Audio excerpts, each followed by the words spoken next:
best thing, better than you've ever seen.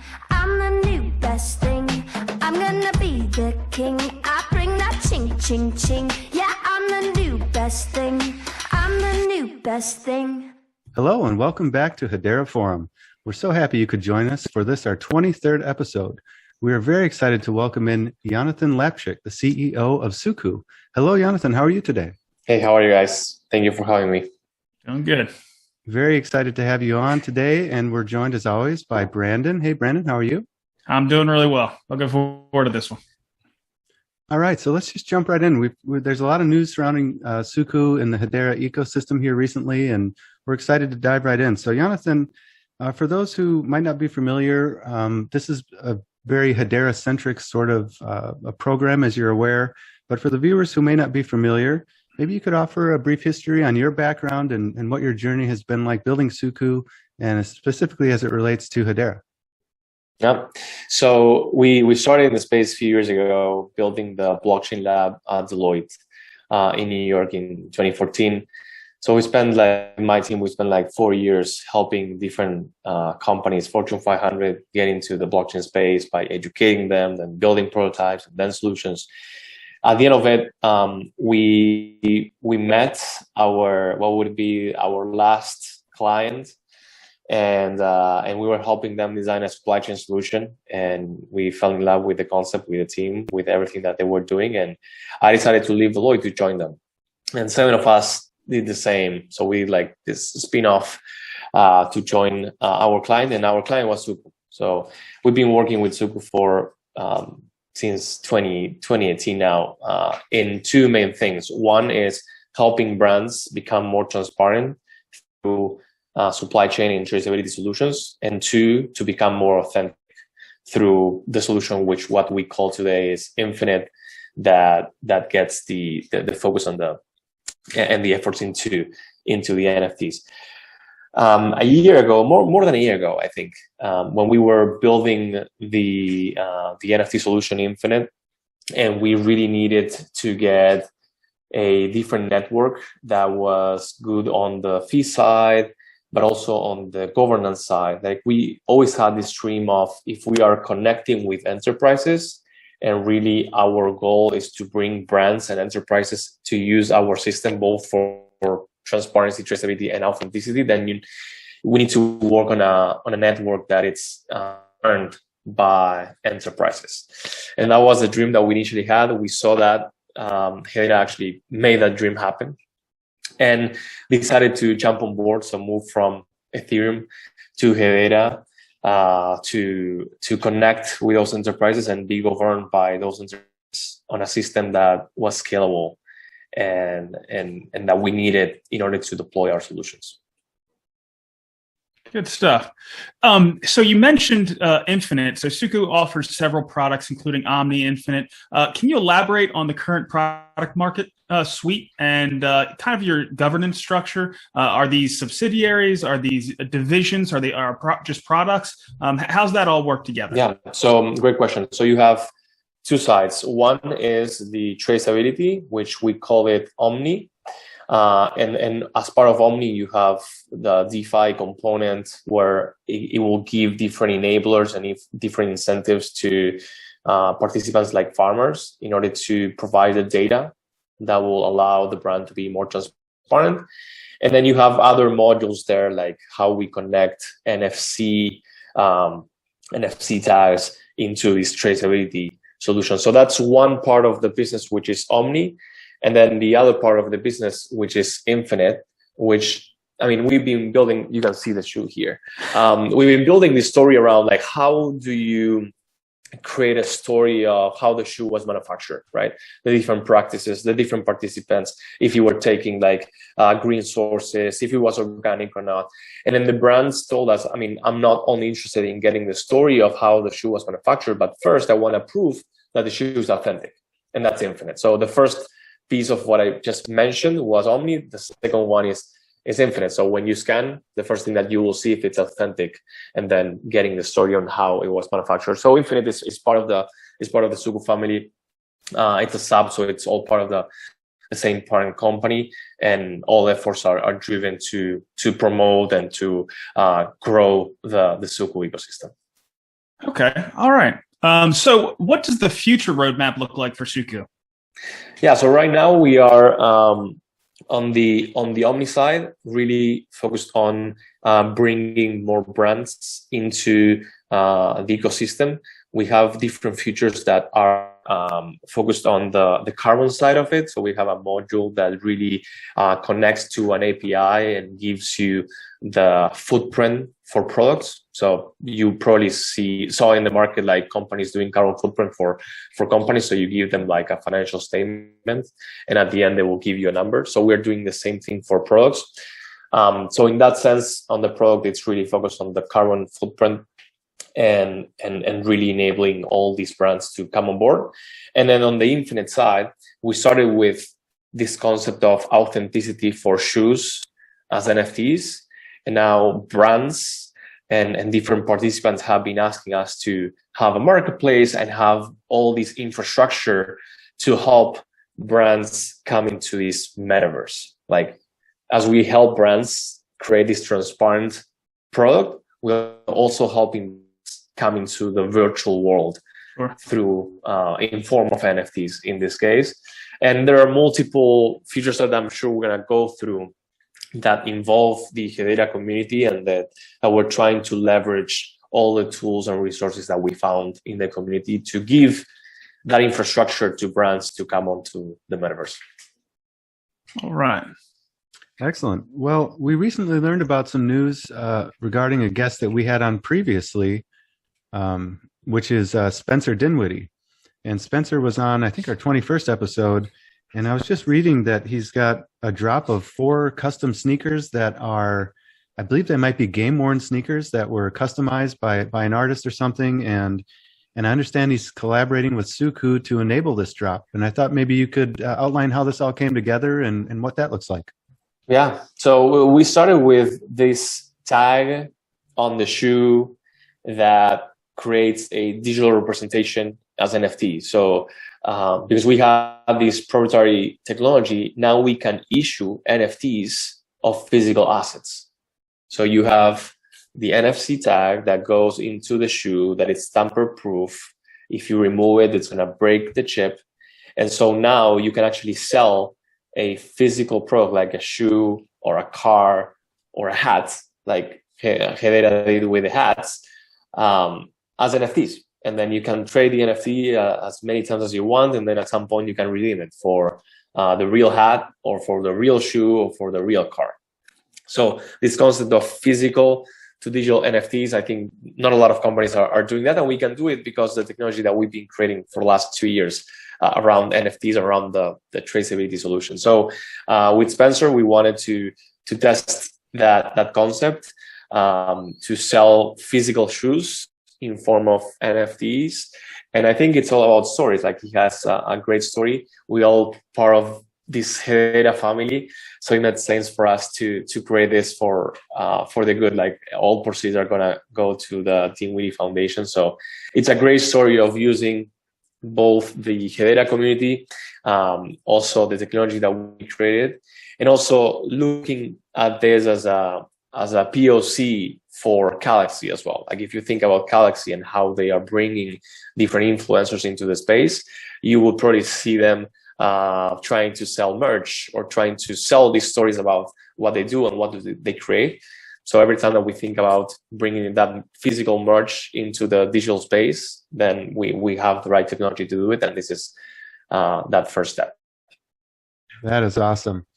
So let's go into a little bit more about the Suku enabled product tags. So I'm curious, we touched on a little bit, but it affords the consumer and manufacturer certain things that they wouldn't have been able to do otherwise, specifically with regard to things like tracking carbon emissions. And I was reading on your website, there's this movement, sort of who made my clothes and product origin stories and things like that. Maybe you can just elaborate on those products a little bit and what value proposition they offer to the manufacturer and the consumer. Yeah, so I think it's all about stories. We found and we proved that when you create a story and you're able to verify that your product is transparent and the sources on how the product is made, you're able to connect with a market that you weren't able before. And we call it the conscious consumer market. So on one of the examples that we did in Latin America, then we wanted to prove that theory, where if I can give you the story of how the product was made and I'm being able to verify it with an immutable ledger that everyone trusts, then I'm going to be able to connect with this new market of people that are not looking also only to buy products on how they fit, on how they taste. They're looking to being part of that story, being able to connect with the different participants that created the product. And we were able to prove that. In one of the examples, we helped the company increase sales by 17% with the use of our platform, and we've been replicating that. So in a way, the technology that we created around Omni helps these brands build that story and communicate that story into retail. It might be as simple as getting a story of where the products are coming from, or building the entire traceability matrix to then being able to communicate and say, hey, this is the carbon footprint that a product uses, and then being able to do something with it where you can actually buy the offsets and you're buying a green product, a green product that you can actually verify.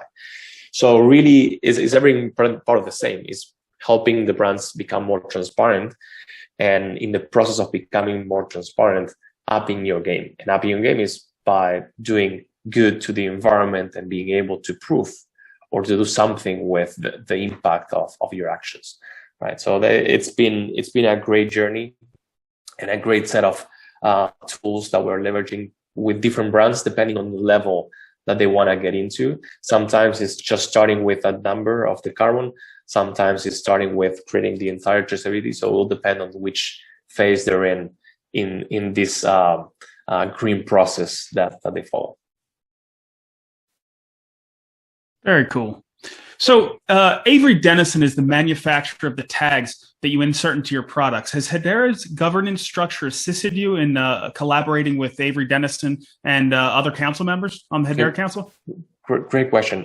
So we started the relationship with Avery Dennison probably 3 years ago through SmartTrack. So SmartTrack, we first partnered with SmartTrack, which was, they had these two lines of businesses. One was on the transponder, so the creation of the tags, and then the other one on the services. So we partnered with them, I think it was like 2 or 3 years ago. And then Avery Dennison bought SmartTrack's transponders division. And so we assisted them in providing different services for those tags. And then Avery Dennison became a council member. So for that particular relationship, it was a previous relationship that we had. And I think it was helpful when we saw Hedera and Avery Dennison becoming part of the council to migrate to Hedera, right? And yeah, obviously Hedera is helping us with and connecting us with other council members. Specifically for that one, that was an older relationship, but yeah, I mean, the Hedera team has been incredible in supporting us with different initiatives with other council members. So do you think the work that you had done with Avery Dennison incentivized them to become part of the council? I think it was two separate threads.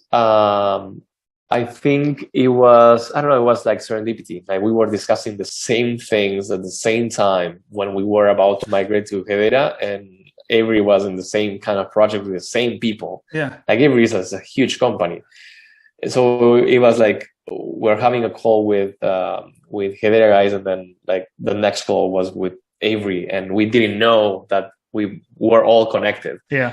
And at some point that was like, okay, now we for some reason we found out. And yeah, that was a good incentive to keep everything in the same family. Yeah. Yeah. I mean, that's one of the greatest things. The Hedera Council is just an incubator for collaboration and everything else. It just seems like a great way to network and things like that.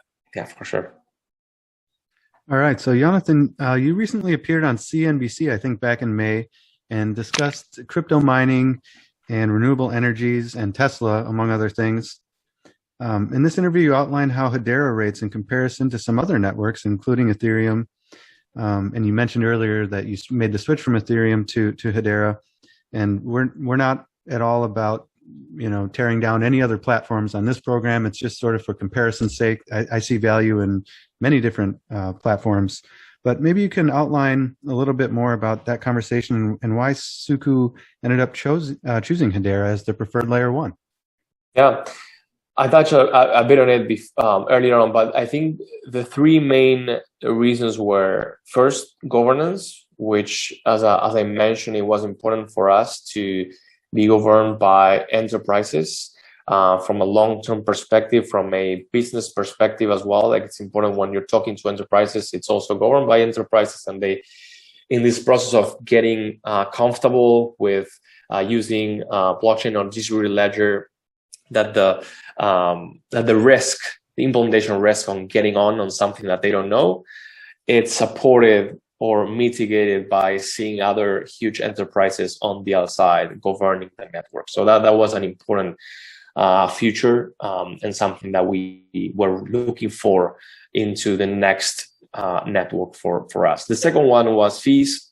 We said it like we said it multiple times, where you will compare an NFT on Ethereum.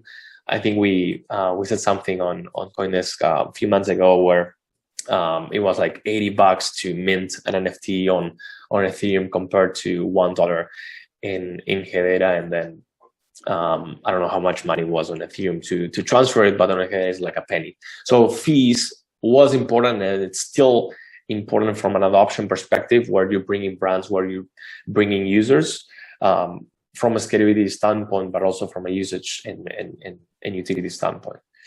And then the green aspect also has been very important now more than ever in the NFT space, where obviously we created this tool where we are launching, where you can calculate the carbon that you used on an Ethereum wallet for NFTs, and comparing it to Hedera, and you'll see, I mean, it's crazy. So that has been an important factor for us into the decision. Last but not least, I mean, obviously the support that we get from the Hedera team, that has been phenomenal. Like, it just from the technical perspective on marketing, and it's been an incredible team to work with. Good stuff. Yeah, I mean, they're good to us too. I mean, they always hook us up with various interviewees and make good connections for us. So yeah, they're a great team. Let me drill down on that a little bit, Yonathan. I'm just curious. So something like Ethereum, they have the foundation. Let's say you needed some support on something. Obviously, Hedera has the council, and it's an entity for itself, and there's people that you can reach. What's that process like for Ethereum or other platforms you guys might have used? Is it that easy to connect and get support?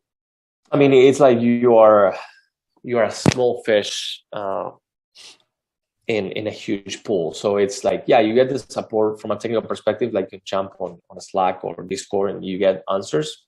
But here we're getting much more than that. Like, it's across. It's not only on the technical side, it's on the biz dev side. Like, if you don't have a good business model where you can scale, I mean, nobody's going to use it. And so I think Ethereum is good on the technical side. They lack a lot on any other side, because they're a foundation and they don't have time for everyone, and they don't have the resources for everyone.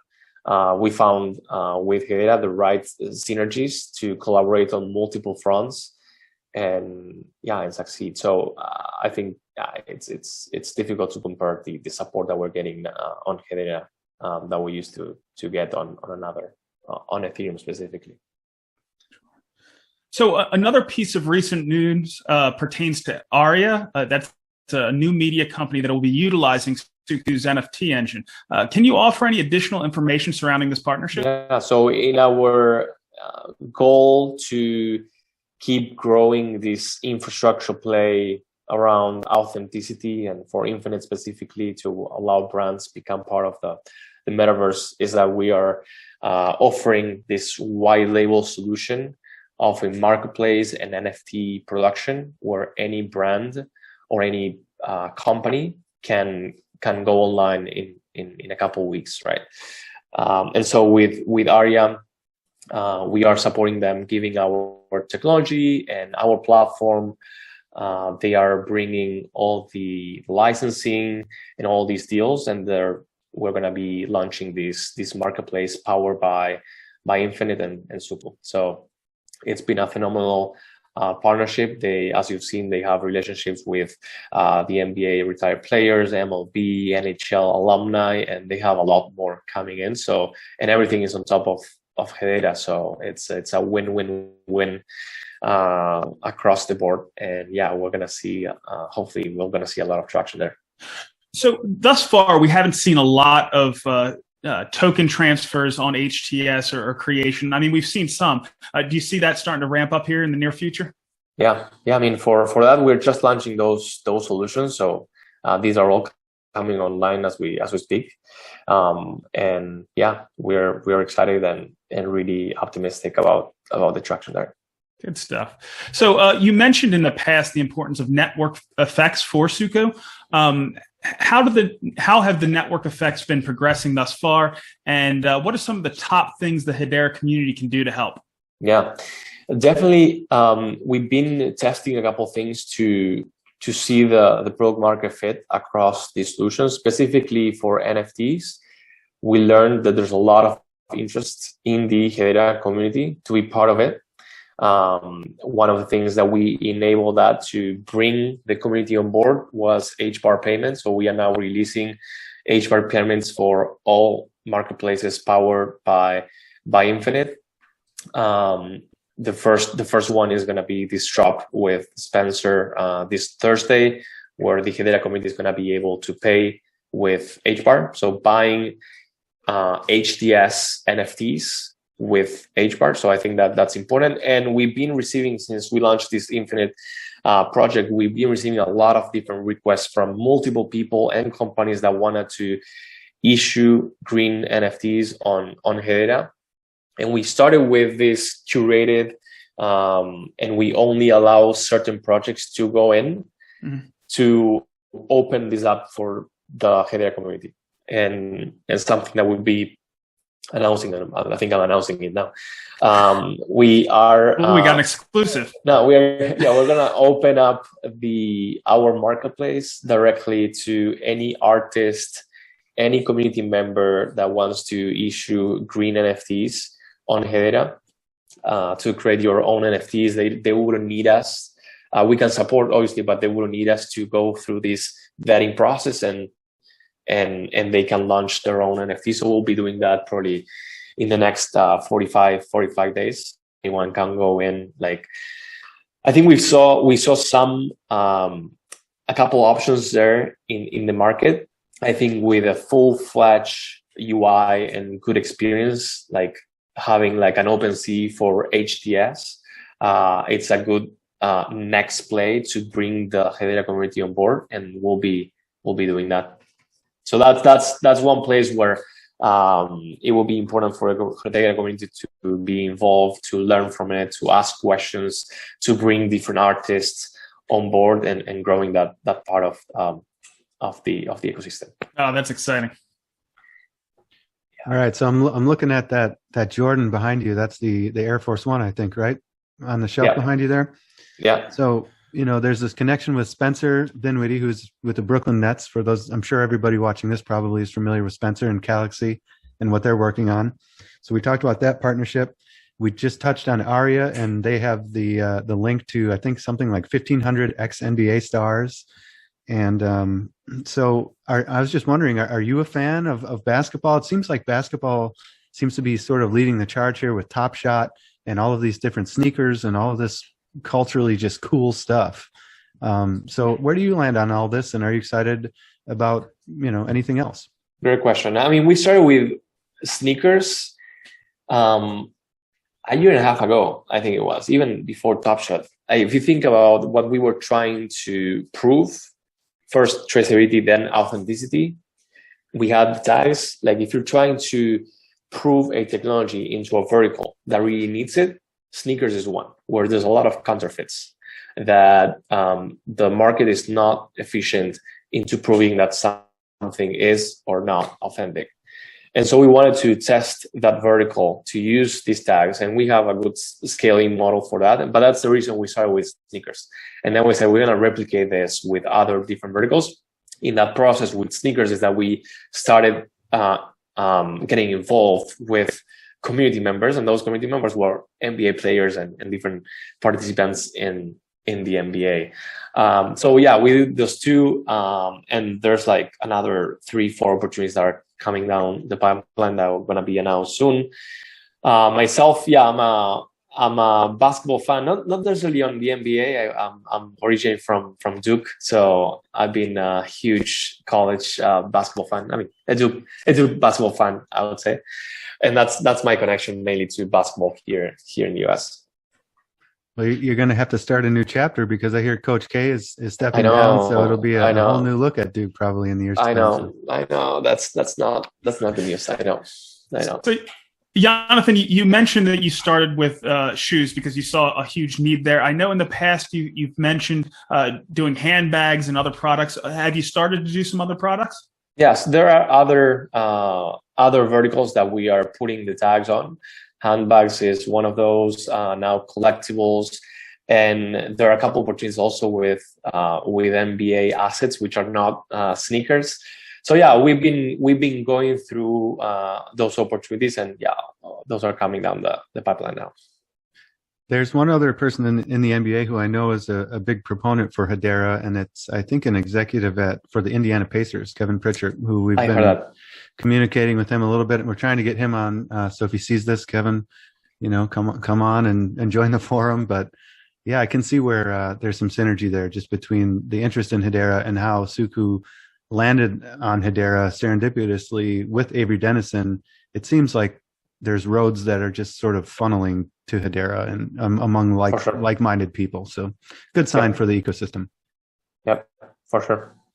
So Yonathan, we talked about it a little bit previously, but just curious, bringing it back to Hedera because this is the Hedera Forum. Maybe you can elaborate a little bit more on what it's been like working with Hedera and the transition from Ethereum to Hedera, and what are you looking forward to in terms of Hedera's development and looking ahead?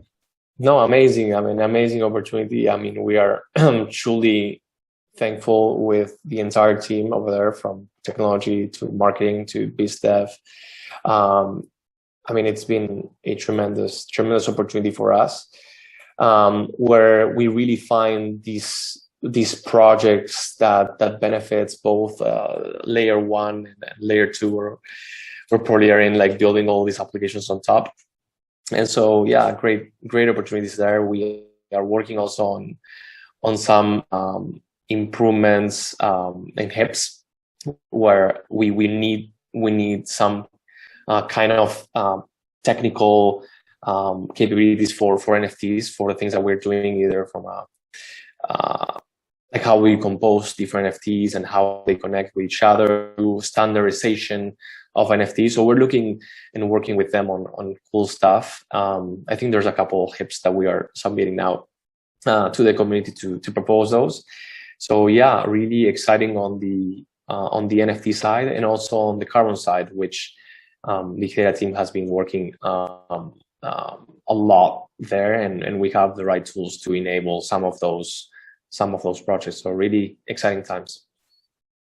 Yeah, it seems like Hedera is really receptive to those HIPs. They certainly try to implement things that the community needs. So you've pretty much touched on the broader ecosystem, things that you're looking forward to. How about specifically with Suku? You've told us about so many great products. What are you most excited about with Suku over the next 12 to 24 months? Really excited about two things. And the first one is around the infrastructure for NFTs, where we are scaling in the number of different white label solutions for brands. Like, you think that brands, most of the times, they want to be with themselves, right? They don't want to be shared with anyone else. And so when you think about, hey, I want to get into the NFT world, and there's a lot of hype, and the first thing, I'm just going to create this NFT and I don't know what it does.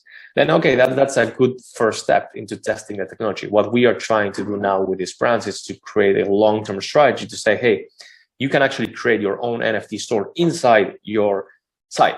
And we create that we create that for you, right? And then the second step, and I think what we are really excited about, is it doesn't stop on selling scarce assets. That's not the power of NFTs. The power of NFTs is actually giving life to those NFTs. So being able to go from I own an NFT to I use this NFT on a game, or we have all these gamification components that will drive a long-term strategy for brands to get into the metaverse. So those are the two things that we're really, really excited about. And then Omni really is around the scalability of these carbon solutions, which is going to bring a lot of goodwill to the space. Oh, that's exciting. So just for our viewers that want to get involved here, what are your websites and your handles for your social media sites and all that kind of stuff? Yeah, best place to go is suku.world. And then for Infinite, now we are bumping the landing, but it's goinfinite.io and @Suku ecosystem on Twitter and other channels. Okay. All right, one more question, because we've got this drop that you mentioned with Spencer coming up Thursday, and we're recording this and it's on a Monday, so maybe we'll have this out Monday evening or Tuesday. Where can people go to learn more and maybe become involved with this collaboration with Spencer? Yeah, so you can go to goinfinite.io. The drop is on July 22nd, so Thursday. You're going to have one auction and one limited series for NFTs. And yeah, it's all, and we're going to be sharing more details probably tomorrow on each drop.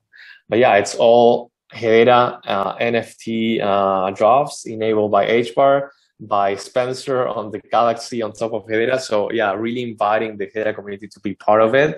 And for the first time, really getting into the NFT space, and hopefully it's the start of a good project with the community around NFTs. Good stuff. Very cool. Well, shout out to Cooper over at Galaxy and Spencer at Galaxy, and hopefully we can get some Hederians to show up and check this out for those guys. That sounds really fun. All right, guys. Thank you. Thank you, Yonathan.